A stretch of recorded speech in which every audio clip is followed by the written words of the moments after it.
এটা হচ্ছে অরিজিনাল রাজশাহীর পদ্মা নদীর মাছ। জেলেরা প্রতিদিন সকালে যায় নৌকা নিয়ে নদীতে মাছ মারতে।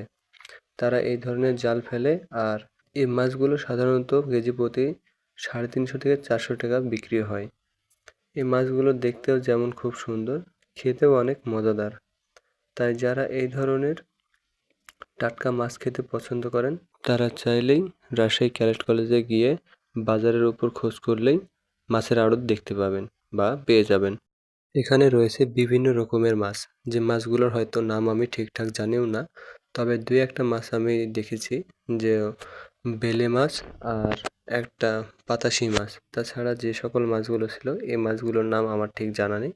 তবে মাছগুলো খেতে নাকি অনেক মজাদার ও সুস্বাদু হয়, সেটা তারা জানাইছে। তাই যারা মাছপ্রেমী তারা অবশ্যই চাইলে এই পদ্মা নদীর টাটকা টাটকা মাছগুলো উপভোগ করতে পারেন। আর আমার চ্যানেলটি সাবস্ক্রাইব করে রাখুন এরকম আরও নিত্য নতুন ভিডিও দেখার জন্য।